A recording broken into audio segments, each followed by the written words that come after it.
what I'm going to do is for 15 minutes, I'm going to just give you an overview of the Presidential Taskforce on Diversity and Inclusion, and then at 5 I will address properly.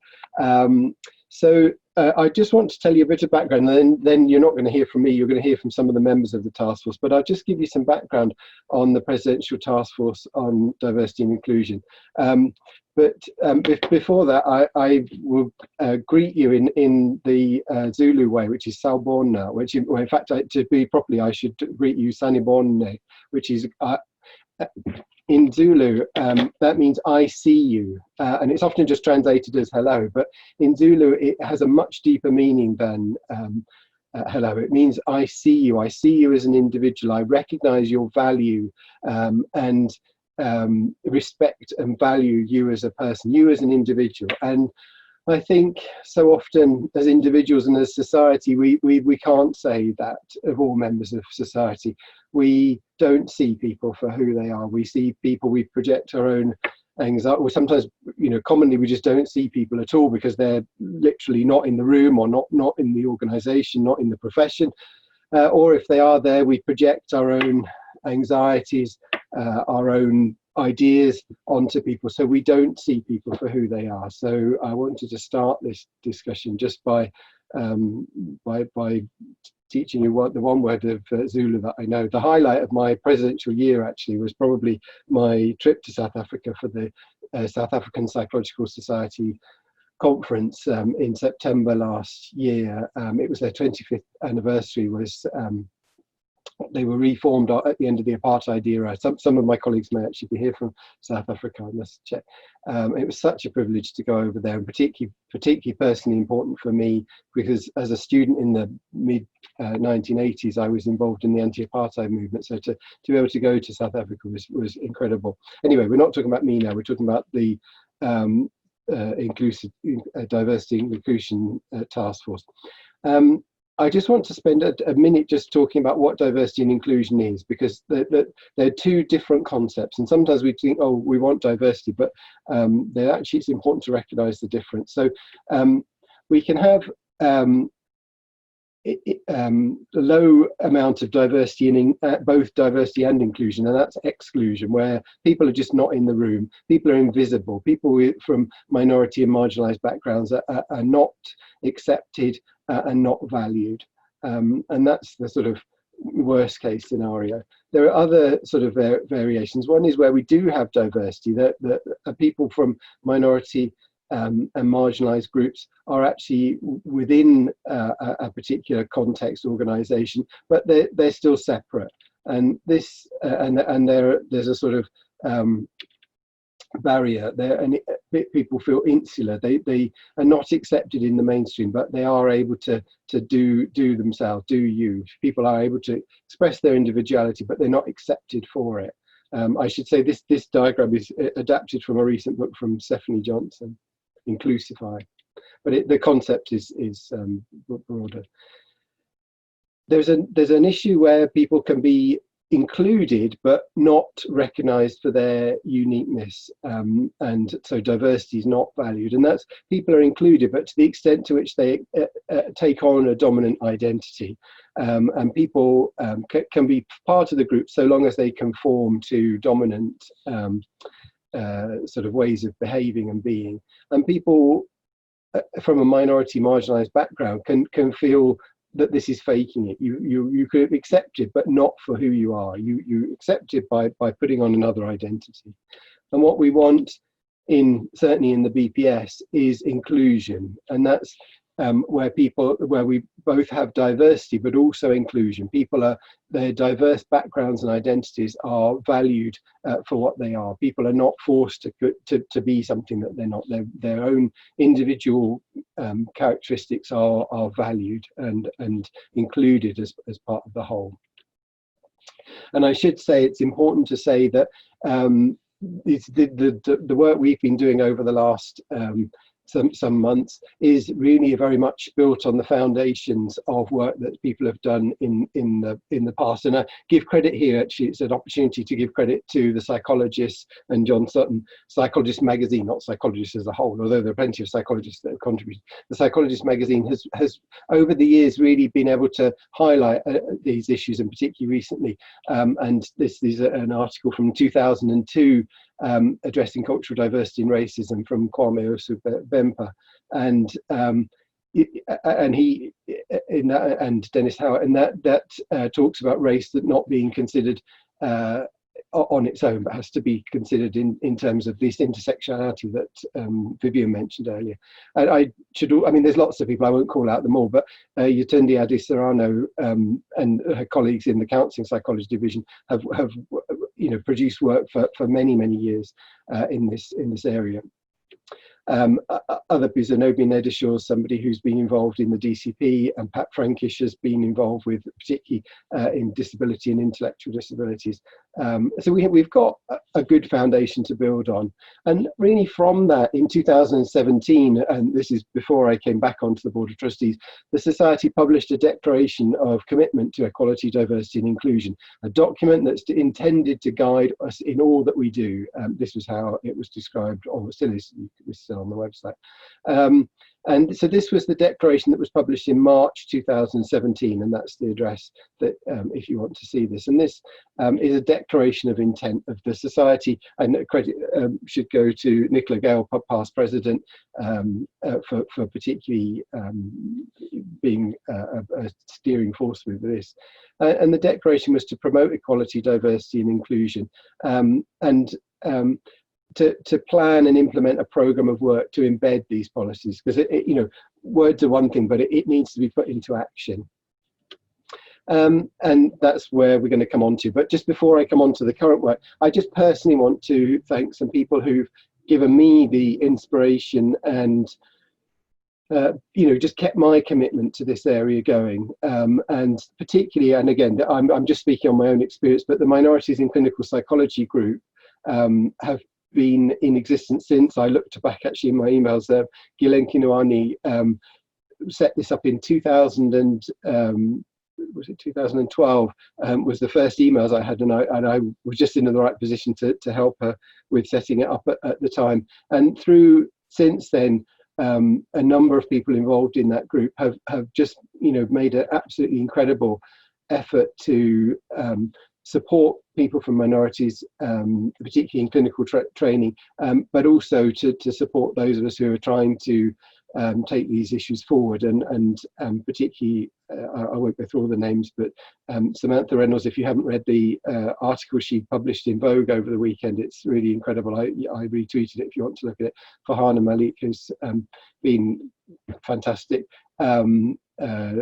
Maria Qureshi, Vasiliki Samatoglu, who took over from Ghislaine as the chair, and somebody who's mentored me through certainly the last year is Rana Dawood. And so they are the people that have inspired me to keep persisting with this.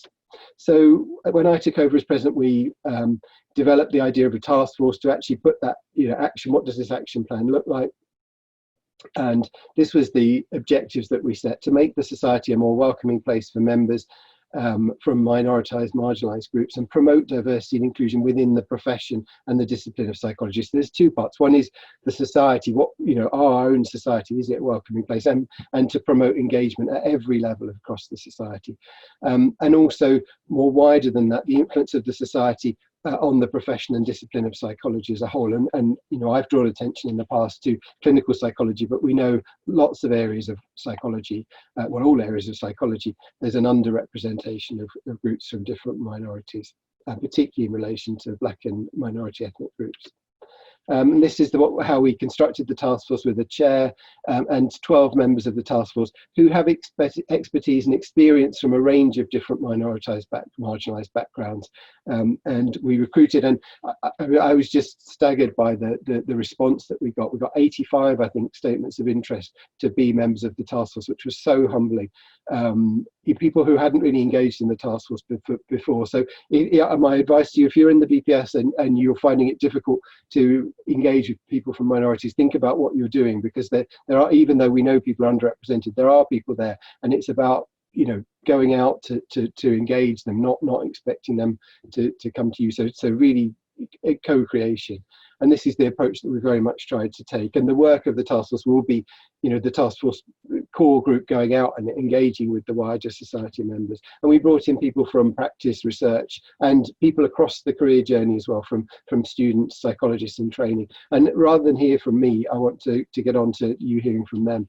So this is an article in the Psychologist. And the initial chair was Bina Kandola, who I should say himself has done a huge amount of work. He actually chaired the group we have in the society in the past, the Standing Committee for Equal Opportunities, and was really willing to come back. Unfortunately, he had to step down because of the impact of COVID on his business, but he's still a supporter of us in the group. This is what the group looked like. We've got the task force members. We've just appointed the new chair, Nasreen, 2 weeks ago, and as I say, Bina is still staying on as chair. I've got some short videos from members of the committee of the task force that I think I'd much rather you hear from them than me. I should just apologise. Most of them are in sort of on mobile phones, but one of them, poor Sue, is in the other aspect, and so she's a bit squashed, but I really wanted to keep her in because I think what she says is so important. And you met, of course, Layne earlier on this afternoon, so I can't help, every time I meet them, they're so inspiring, I can't help thinking of Marvel's Avengers Assemble when we get them together. They're just such an amazing group. So this is them speaking about what they hope to get from the task force. Hello everyone, my name is Nasreen Fazal-Short. I recently joined the task force as chair, and the reason I wanted to join the task force is because I'm aware that in the BPS there are some things that we do really, really well, and there's some things that we could do better. My hope for the task force is that we allow ourselves to have the difficult conversations that we all need to have in this area in order to move forward together. There's lots of good work being done in the BPS already and elsewhere, and we can draw on that. And we can draw on the great experience and expertise of the task force and other people in the BPS who have that experience and expertise to set ourselves some very difficult targets, but set a path that we will achieve. Then we can be proud of our organisation. Hello, my name is Deborah Husbands.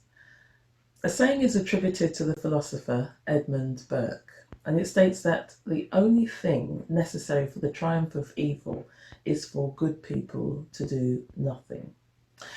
Now, taking this saying into the 21st century, the task force is evidence that the BPS intends to do something about the evil of inequality.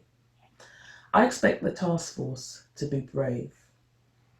While the world is in the grip of a dilemma on an unforeseen scale, people are being overloaded with information and a long list of things to do. And it wouldn't be fair to add to that burden with more long lists, more long messages. So I expect our communication to members, to stakeholders, to public on diversity and inclusion to be timely, to be relevant, and to be succinct. Ultimately, there's work for us all to do in this area, and the task force, of which I'm proud to be a member, marks a firm commitment from the BPS to identify these important issues for an appropriate plan of action to be drawn up. Thank you. Hi, my name is Sue Holttum, and I'm excited to be on the task force, albeit at a very difficult time for everyone with COVID-19. I work at the Salomons Institute for Applied Psychology, Canterbury Christchurch University, and also at the British Association of Art Therapists, and I write regular commentaries for the journal Mental Health and Social Inclusion. I feel fortunate to be doing work that I love, but there was a time when I couldn't see a future. I have experience of severe depression, and over the years I have felt increasingly confident in being able to bring this experience openly to my work. For me, perhaps one great outcome of the task force could be if its work inspires lots of people, whether they do or don't see themselves as having protected characteristics under the Equality Act, to be more curious about why different people need these protections, and if it would enable people to feel more empowered to be part of the change. My name's Manreesh Bains. I'm a consultant clinical psychologist working in older people's mental health in Wakefield, and I've joined the BPS Taskforce because I believe things need to be different. I want to work in a profession where all voices are heard and all people feel seen, and I want to be part of making that change.